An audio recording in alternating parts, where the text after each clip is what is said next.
जब आप रिएक्ट करते हैं आप अपने आप को खो बैठते हैं, you lose yourself in the process. And दूसरा शब्द का उन्होंने इस्तेमाल किया, that is called as ego. Sir ego will never let you grow. इस पे मेरे को एक चीज याद आ रहा है कि जब विश्वामित्र दशरथ के पास पहुंचे और उन्होंने दशरथ से कहा कि मुझे तुम्हारा कोई एक योग्य बेटा चाहिए जो मेरे यज्ञ की सुरक्षा कर सके जंगल में, तो विश्वामित्र बदले में उत्तर देते हैं कि मेरे तो चारों बेटे योग्य, आप किसी को भी अपने साथ ले जाओ।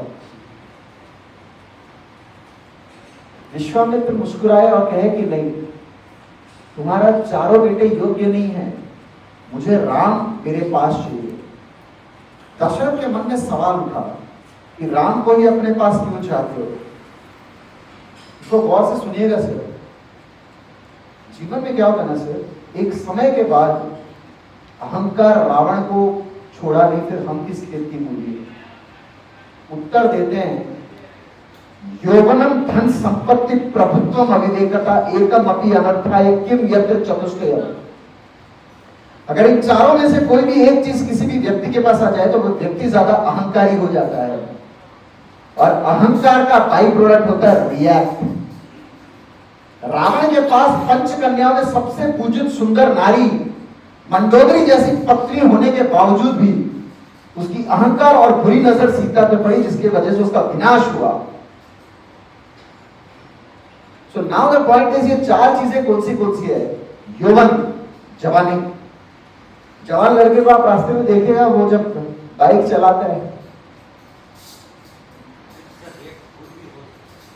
I'll speak on that, sir. The second one is called as धन, पैसा, संपत्ति, आपकी महल दो महले, और प्रभुत्व, पोजीशन, न्याय अन्याय करने का अधिकार।